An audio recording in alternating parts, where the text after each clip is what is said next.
Hello everyone, welcome to Edutap. अब जो CIB का एग्जामिनेशन है वो बहुत करीब आ चुका है।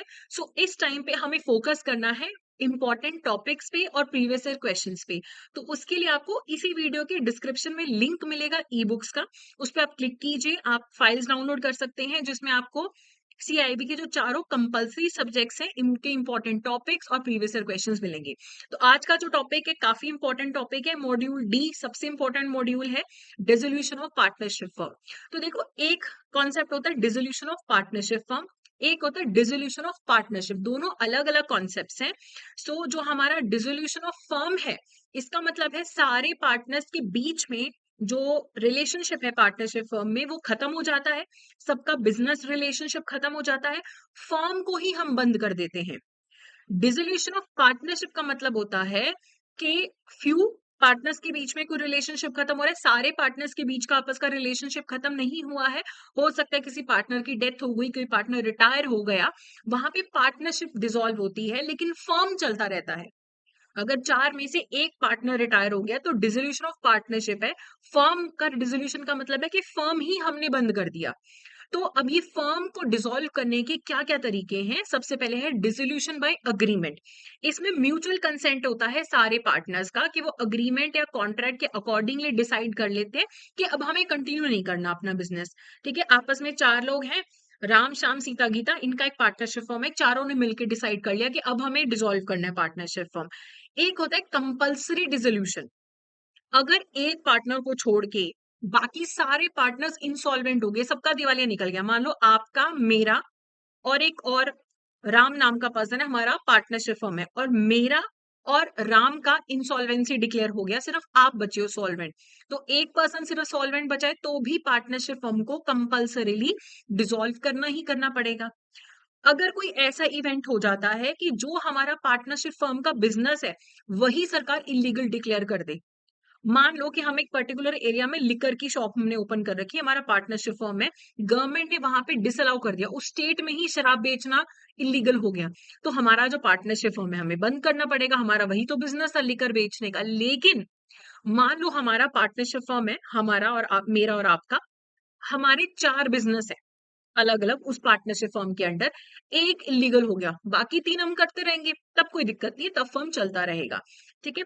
फिर कई बार क्या होता है कि कुछ सर्टेन कंटिजेंसी, कुछ सर्टेन इंस्टांसेस होने पे भी डिसोल्यूशन हो जाता है।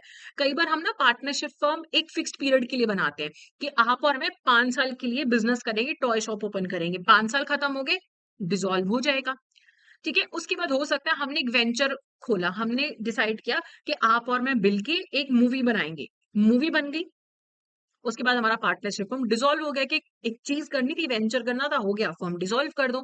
फिर पार्टनर्स की डेथ हो जाए, the partnership dissolves upon the death of a partner unless the partners have agreed otherwise. मान लो आप और मैं इकट्ठे मिलके पार्टनरशिप फर्म चलाया हुआ है, मेरी डेथ हो जाती है तो भी पार्टनरशिप फर्म डिसॉल्व हो जाएगा। हो सकता है हम तीन पार्टनर्स हो, मेरी डेथ होगी, आप दोनों तो भी बचे हो, आप चाहो तो कंटिन्यू कर सकते हो, अदरवाइज अगर एक पार्टनर की डेथ हो जाए तो फिर पार्टनरशिप हम डिसॉल्व हो सकता है। फिर एडजुडिकेशन ऑफ इंसॉल्वेंसी, अगर एक पार्टनर इंसॉल्वेंट डिक्लेयर हो जाता है तो पूरे फर्म को भी डिसॉल्व किया जा सकता है। फिर कुछ इंस्टांसेस आते हैं जहां पे कोर्ट डिसोल्यूशन कर दे। तो सेक्शन नंबर 44 जो है इंडियन पार्टनरशिप एक्ट का, वो बताता है ऐसे ग्राउंड्स जहां पे कोर्ट डिसॉल्व कर सकता है। कोर्ट अब खुद से तो आके बोलेगा नहीं कि चलो पार्टनरशिप बंद करो, एक पार्टनर अप्रोच करेगा कोर्ट को। अगर वो बोल दे कि जी मेरे साथ वाला जो पार्टनर है वो अनसाउंड माइंड का हो चुका है, आप इसे बंद करवा दो, या फिर अगर एक पार्टनर जो है परमानेंटली इनकेपेबल हो चुका है अपनी ड्यूटीज को निभाने के लिए, तो दूसरा पार्टनर बोल सकता है कि भाई ये तो इनकेपेबल है, मैं अकेला कैसे चलाऊंगा, इसको बंद कर दो। ठीक है। फिर या फिर अगर एक पार्टनर जो है वो हमेशा बिजनेस को हार्म करने के लिए काम करता है, अगर इस बिजनेस को कंटिन्यू करेंगे तो ये हार्म ही करेगा, तो दूसरा पार्टनर जाके कोर्ट को बोल सकता है कि हमारा पार्टनरशिप फर्म बंद करा दो। अगर एक पार्टनर जानबूझ के ब्रीच कमिट करता है तो भी उसे बंद कराया जा सकता है पार्टनरशिप फर्म को।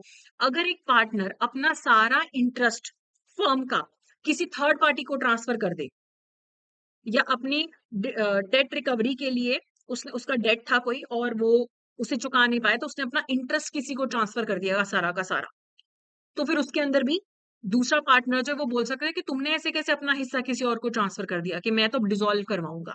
उसके बाद अगर आपका बिजनेस लॉसेस में ही है लगातार, आगे भी लॉसेस में रहेगा, तो भी आप कोर्ट में जाके उसे डिसॉल्व करवा सकते हो, या कोई भी ऐसा सर्कमस्टांसेस जहां पे कोर्ट को लगता है कि भाई इसको तो डिसॉल्व कराना ठीक है, तो वहां पर डिसोल्यूशन ही होता है।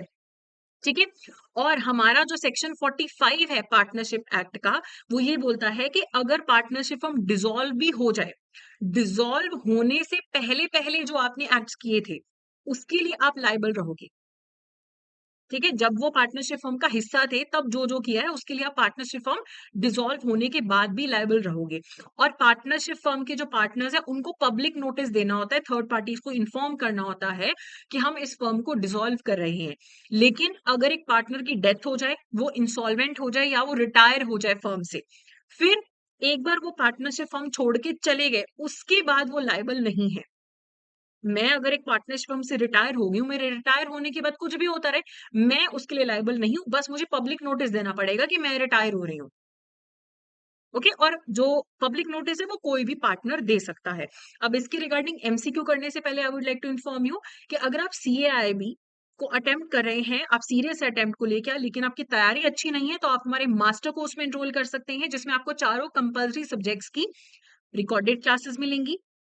एग्जाम से जस्ट पहले लाइव क्लासेस भी होंगी, नोट्स, टेस्ट सीरीज भी आपको मिलेंगे। तो इस वीडियो के डिस्क्रिप्शन में कोर्सेज का लिंक है, उस पे जाके आप क्लिक करके आप हमारी वेबसाइट पे पहुंच के कोर्स में एनरोल कर सकते हैं। अगर आप किसी पर्टिकुलर इंडिविजुअल सब्जेक्ट के कोर्स में एनरोल करना चाहते हैं, तो इंडिविजुअल सब्जेक्ट्स के भी आपके पास मास्टर कोर्सेज अवेलेबल हैं। अब क्वेश्चन देखते हैं।